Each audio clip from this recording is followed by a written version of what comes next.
Our family consists of 4 members, including our parents. Emily takes after our mom in terms of personality. She's friendly but can be a bit lazy at times. She enjoys teasing my dad and me, as we are more sincere individuals. When we were kids, our mom, who shares a similar temperament with Emily, had a soft spot for her. It was pretty clear that she favored Emily over me. Whenever she hung out with friends, it was always Emily who got to go, leaving me behind because, according to her, it's embarrassing to introduce plain and quiet Ashley to her friends. On the flip side, Mom was really proud of Emily, who was outgoing and well-liked whenever they went out. Despite having a mom and sister like that, the reason I could stay positive was because of my dad. He appreciated my sincerity and loved both Emily and me equally.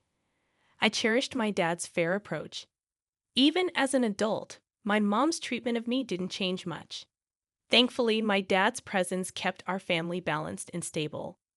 However, when my father retired at the age of 65, a mishap occurred at home. He stumbled over a small step, resulting in a broken bone. Despite his efforts with surgery and rehabilitation, his aging muscles didn't bounce back easily. As he spent more time confined to bed and in need of care, my mother and Emily grew colder towards him. "Hey, Mom, what do you think about this?" "Yeah, it looks good. The food seems delicious too. Maybe we should go with this one." While glancing at a guidebook, my mother and Emily excitedly discussed their plans. When I inquired about their conversation, my mother replied with a hint of irritation. They were organizing a family trip, but considering Dad's mobility challenges, I pointed out that traveling might be tough for him. In response to my comment, Emily said with a smile, "Well, we're not planning to bring him in the first place. We intend to leave him at home. That's cruel. It would be tough for him if he's left alone." "If Dad's not coming, I'll stay home with him," I declared. After expressing this, my mother and Emily exchanged smiles. Following that, my mother stated, "That's fine too. If that's the case, Emily and I will just go by ourselves. Whether you two come or not is up to you. But since it's a family trip, we'll be using money from Dad's bank account." A quick look at the guidebook revealed they had chosen a room meant for only 2 people. It was evident they never intended to bring my father or me along. Following that, my mother and Emily frequently ventured out on their own, staying at upscale inns and dining at renowned restaurants.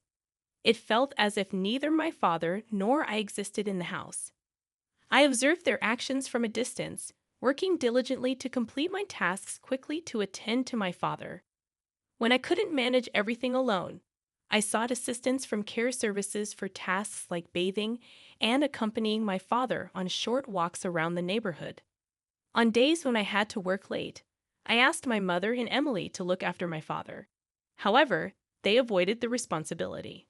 "Ashley, I came to help with the bath, but is there no one at home today?"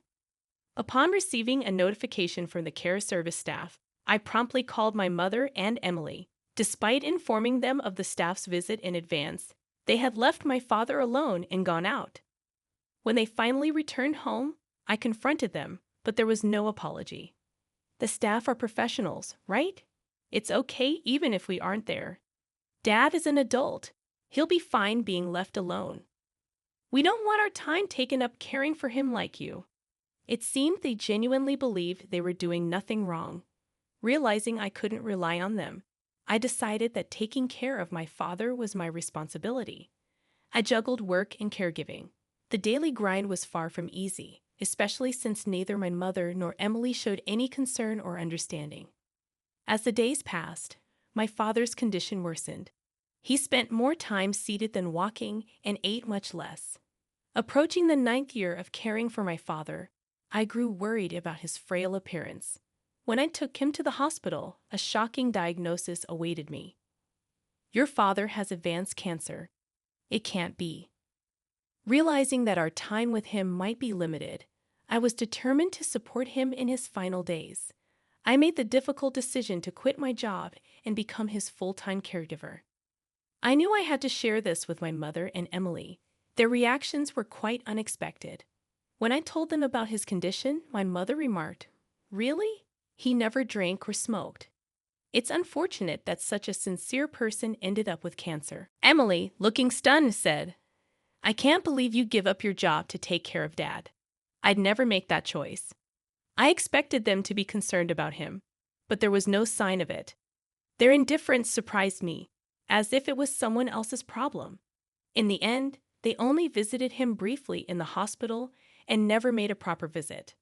I provided daily support during his chemotherapy treatments. Despite our efforts, the cancer continued to progress, and 6 months later, he passed away. The days following the diagnosis were a blur. Upon learning of his death, my mother and Emily had a private discussion and left me to organize the funeral alone. Then they disappeared somewhere. I didn't even have the time to mourn my father, as I had to handle the funeral arrangements alone. As the funeral commenced, my mother took the stage to deliver the chief mourner's speech, despite not having contributed much. She put on a public face, irritating me, but the funeral proceeded smoothly. Exhausted as I returned home, my mother and Emily, who had already arrived, invited me to the living room, claiming they had something to discuss. Without considering my fatigue, my mother abruptly announced, regarding your father's inheritance, Emily and I will inherit this house and all other assets. Honestly, I wasn't in the mood to discuss inheritance on the very day my father passed away. However, Emily chimed in, we even have a proper will. Look. She proudly presented a document and began to explain, right after Dad was admitted to the hospital, Mom and I visited him and had him sign this. It states that you won't inherit anything. Dad agreed to it immediately. With a smirk, Emily said, after all the help you provided, it's so cold, right? Maybe Dad, in the end, preferred me over his 2 serious elder daughters. That's impossible. Before I could respond, my mother interrupted with an inappropriate grin.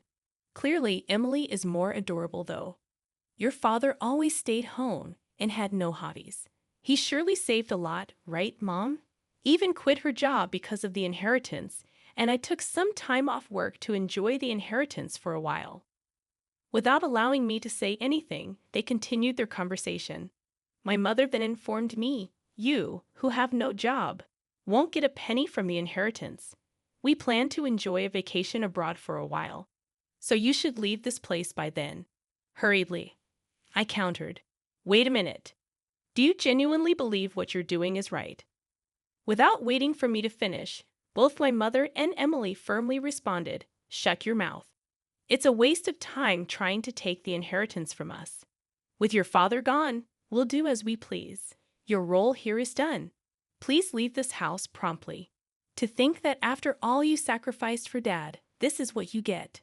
There was no need to go to such lengths for such an inept father. It's pointless to regret and think about it now. Upon hearing those words, any remaining bond I felt for my mother and Emily was completely severed. I couldn't forgive them for speaking that way about my beloved father. Holding back what I wanted to say, I calmly told them, I understand your thoughts. From now on, I can't imagine living together with you two. I'll gladly leave. Despite their initial surprise at my acceptance, the two soon smiled smugly together. Good to know. Once you leave this house, never rely on us again. Our relationship ends here. Whatever happens to you, we want no part in it. Don't even think of contacting us.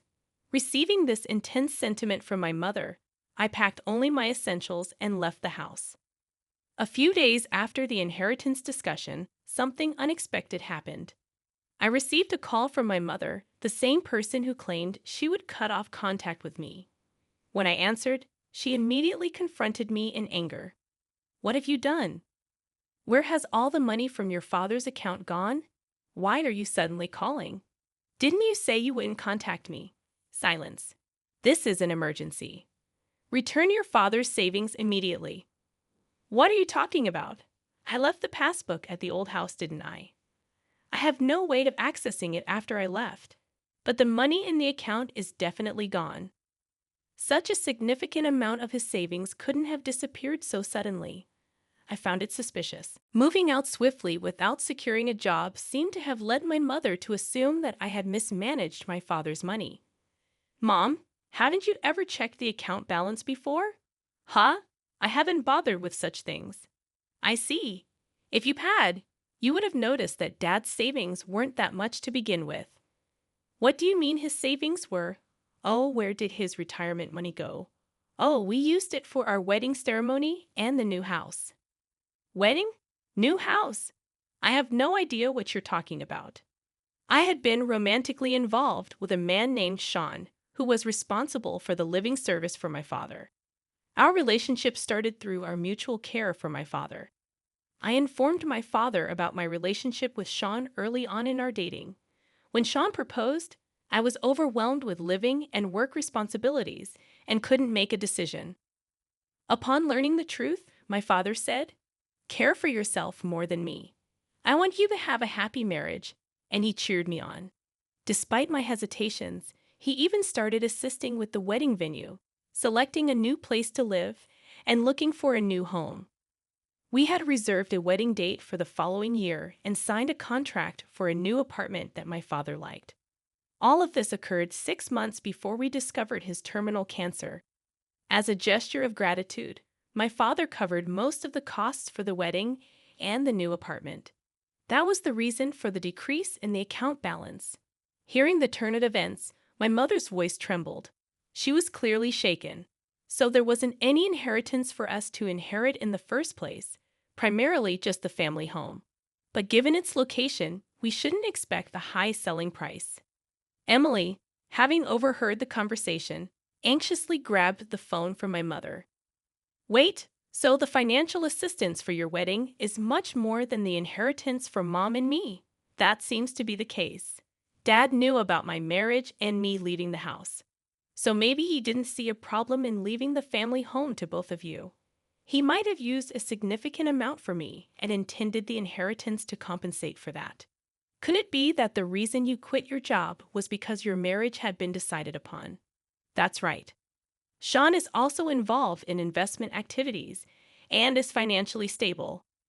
He wanted me to become a full-time housewife. Also, I thought if I resigned early, I could focus on taking care of our father. I can't believe it. Why did you keep the news about your marriage and savings a secret from us? Taking a deep breath, I answered, "I thought about telling you several times, but every time, neither of you showed any interest and avoided the topic. Why didn't you stop me from taking a break from work or Mom from quitting her part-time job? How are we supposed to live now? When I wanted to talk to you after the funeral, wasn't it you and Mom who shut me down, saying, 'You can't expect anything from us'? But I thought family members should help each other out. When I was swamped with work and living, you were out having fun, neglecting Dad. How can I think of someone who said such mean things as family? Don't just say whatever is convenient for you." Shocked and speechless, Emily was caught off guard. Following that, my mother implored, "Ashley, the truth is, I've already paid for the trip. I'd also made various purchases, expecting the inheritance. So now I have no savings left. So what about it? I've already quit my part-time job, right?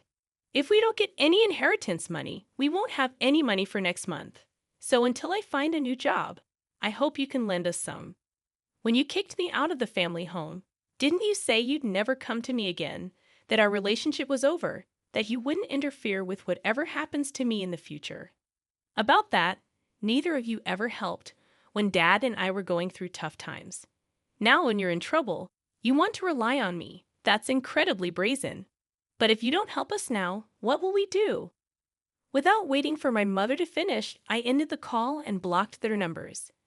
I was utterly disgusted by my mother and sister, who only claim to be family when they're in trouble. I decided to distance myself from these two. Later on, I heard from various people that although my mother and Emily had canceled their trip, since it was a last-minute cancellation, they couldn't get a refund. They've been barely scraping by, asking friends and relatives for money. They had to sell their house, but as I expected, they didn't get as much as they hoped. With the initial expenses for a new place and moving costs, they had hardly any money left. Emily returned to work, but because she asked her colleagues for money, her relationships at work became strained. She had planned to leave her job soon after finding a good partner. But because of the situation, that partner as well as other men distanced themselves. Her friends, too. My mother tried to find another part-time job, but her previous workplace had already hired someone else, so it was hard for her to return. Due to her age, her job opportunities were limited. They managed their living expenses with my mother's meager part-time salary and Emily's earnings, slowly repaying their debts. Both of them seemed worn out. As for me, I was able to have a small wedding at the venue my father chose. The only regret is that my father couldn't be there for my wedding. But I believe he's watching over our happy moments from somewhere. My married life with Sean has been smoother than expected. We're enjoying peaceful and fulfilling days together. I'm eternally grateful to my father for supporting my relationship with Sean and giving me this opportunity. I've had to build a peaceful life with my husband, always remembering my gratitude to my father